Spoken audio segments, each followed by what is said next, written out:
Hey guys, I have a few tips on what you can do in order to stand out during a job interview and stick and land it. Keep watching.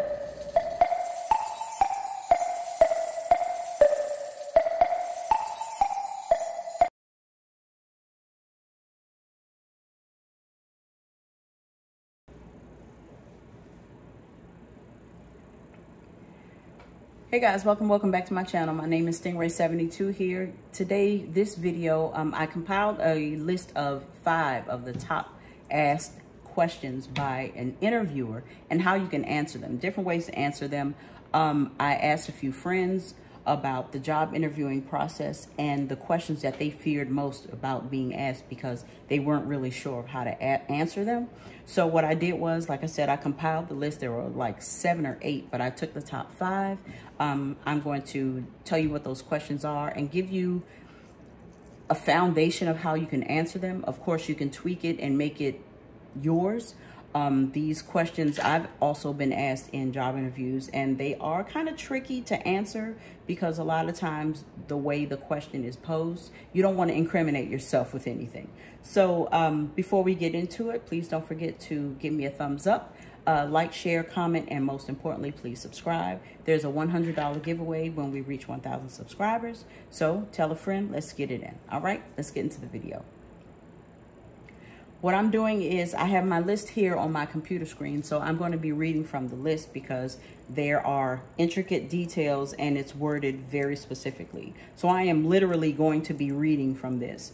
And one of the tips that I'm giving you may put me in the hypocrite's way, but we'll get to that in a second. Okay, so these are a few tips that are common sense, but as my grandma used to say, all sense ain't common, so use your own judgment. You want to keep it professional. Regardless of whom the interviewer is, if it's your sister, your brother, cousin, someone you've known for years, you want to separate and make sure that you separate the professional from the personal. So when you're in a job setting, even if Aunt Mabel is interviewing you, you want to treat that as Ms. Mabel, so to speak. So always make sure that you keep it professional. 2, dress for the job that you want, not for the job that you have. It's very important to make sure that you put on your Sunday's best. If I can bring it down on your street, dress like you're going to the club, but tone it down. In other words, make sure you look your best in a professional setting. So you definitely want to do that. Unfortunately, people are judged by what they appear to be. So when a company is looking to hire someone, they're looking for someone to represent their company, their brand. And it's unfortunate that you may have a top-notch resume, but not be able to get past it because they can't get past what they see visually. Your resume means nothing when they see you. It is unfortunate, but it is a way of life, and you have to be prepared for that. So in order to circumvent that, you want to make sure that you, again, dress for the job you want, not for the job you have. Don't memorize or recite your resume. That's why I said I may be in hypocrisy's way, because I memorized, not memorized, but I'm reciting what I wrote, but I already have a job, so I ain't worried about that. That was crass, I'm sorry. Don't memorize your resume. They already have a copy of your resume in hand. They know what it is. They know your resume because that's what brought you in. So they already know what you're capable of, thus saith on paper. So no one wants you to recite something that they already have. This is not a spelling bee. You know, you don't need to be used in a sentence, things like that. Don't repeat the questions that the interviewer is asking you. Again, goes back to a spelling bee. Listen attentively. Pay attention to what they are asking. As my grandma would say, if you can you can hear. My light is blinking. My backlight is blinking, but I do apologize. I'm going to keep this going. Do not repeat the question that the interviewer is asking you. You want to make sure, again, that you are paying attention, and you want to make sure that you are explaining in great detail, you know, your answers to their questions. It's annoying when you keep repeating what someone is saying.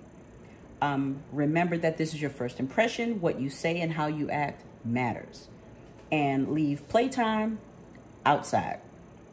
You don't need that. So now, with that being said, let's get into the 5 questions. Again, these were compiled by just random friends of mine who I've asked these questions, and they seem to have really gotten caught up on these questions. So as we keep going, here it is. Question number 1, tell me about yourself. Now, what I have here is, this is where you get to promote yourself and your skills and your accomplishments. You should be sure to provide a short summation of yourself. Interviewers are looking for solid answers. No dancing around the question. You want to be as direct and to the point as quickly as possible. And you want to be ready for this question. Be confident when you answer this question. Arrogant, no. Confident, yes. Because this is a great way for you to manage the interview. You're managing the questions. You're managing by how you describe who you are. If you're not giving enough detail, enough business-oriented detail, the questions are going to seem like they're all over the place. Know the job that you're going in for. Know the job. Don't just know what the title is. Understand what you're interviewing for. Understand that. Second question, why should you be considered for this position? Okay.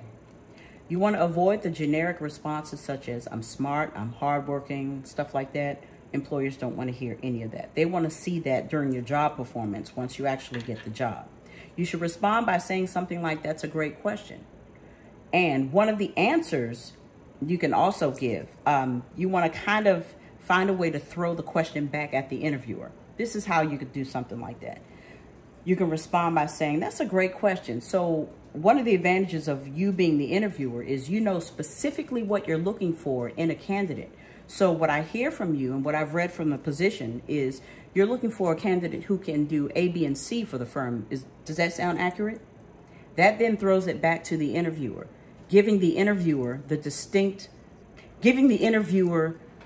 the point to where they have to narrow down what they're asking. Because why should you be considered for this position could be a broad answer, but by you narrowing the question back to them, they have to then narrow in specifically what they're looking for. Then you can answer accordingly. I hope that makes sense. I understand it. It is what it is. Number 3, what are your greatest strengths and weaknesses? Okay. This is a very tricky question in that you don't want to incriminate yourself by indicating any of your shortcomings. But trust, like no employer wants to know that they hired someone who is lazy, don't feel like being there, and stuff like that. Nobody wants to do that, of course.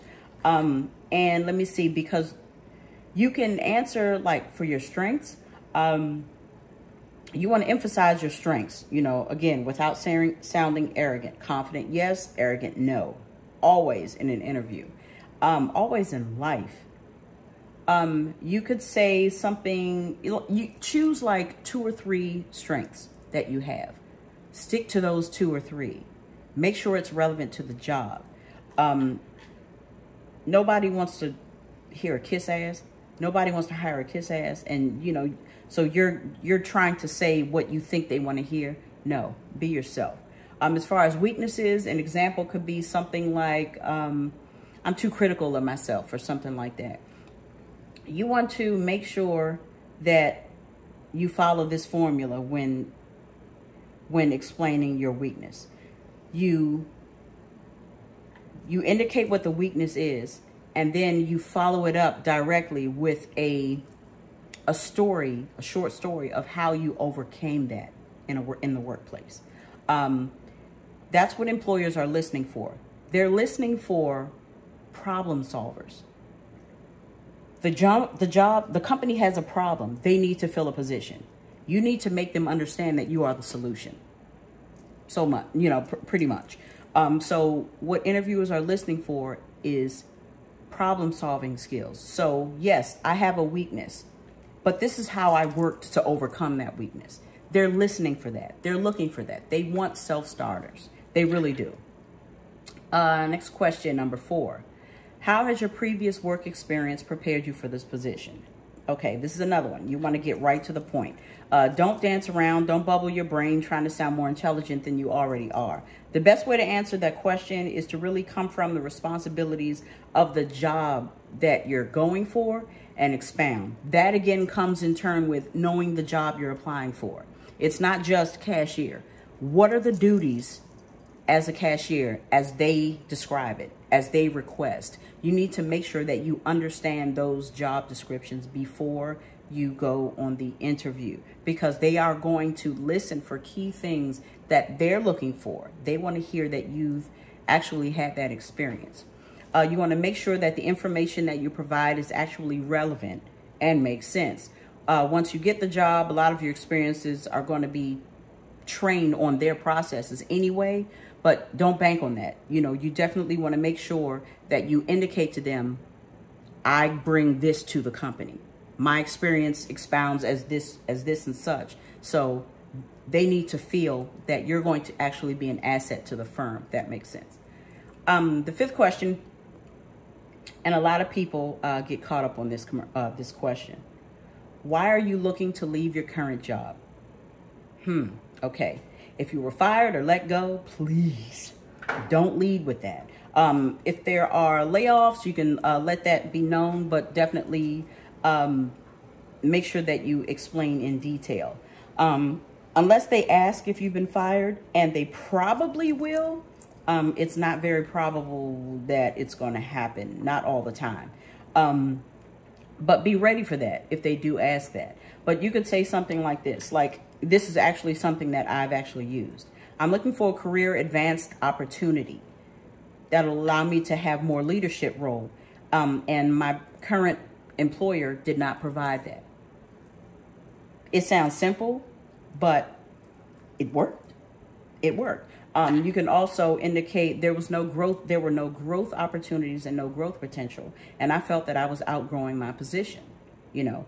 But whatever you say, be careful, because the answer you give, they're going to be listening, because they can feel like, well, if she did that to that employer, she might do that to us too. He or she may do that to us too. So you definitely want to make sure that you answer that question with tact.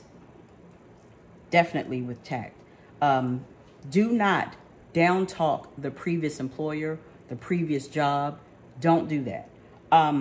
That was then. Only answer questions asked. And if you feel that a question is inappropriate, you can indicate that. Employers are looking for integrity, you know, and more than likely, if if an interviewer asks you questions, gossipy questions about your previous job or anything in the interview, that might not be the place that you want to go anyway. That's not professional. Not saying that it doesn't happen, just saying it's not professional. So in all, you want to make sure that these top five, these are top five. You can do your research, but what I strongly suggest, please do your research on the company and the job that you are going for. It's very important. It may not seem important in the beginning, but it will definitely help you to know more about the company, to know more about what you need to learn for the position. Again, I actually have not interviewed in a while. I've been on my job for a while, but you'd be surprised. It's always good to, like, whenever you're on a job, for every new task that you learn, add it to your resume. I think it's good practice to review your resume maybe every 3 months or so, just to keep it fresh, to keep it updated. If there's something you need to add to it or take off, you definitely want to do that. Make sure you have your resume as short as possible. Most employers are really only looking for a cover page and a 1-page resume. There may be extensive job experiences that you may want to list, and that's fine. You know, you'll be able to judge your own. Some people have separate resumes. I actually did as well. At one time I was going for a job in Texas. And it was a billing position. So I had a resume specifically for billing. I had a resume for customer service. I had a resume for insurance compliance. So the different jobs that I knew I could go for, I had a specific resume set for it. And if that is something that you're going to do, please make sure that you apply with the proper resume, that you are updated in your mind with that present resume, because it's going to make a difference. Make your resumes as streamlined as possible. Dress to impress. Dress for the job that you want, not for the job that you have. I have great faith in you. I hope you get that job, and I'm sure you will. If you like these tips and more, please don't forget to let me know in the comment section. I thank you so much, and I hope this was a big help to you. Thank you so much again for selecting this video. I'm tingRae72, and I'll see you in the next video. Bye.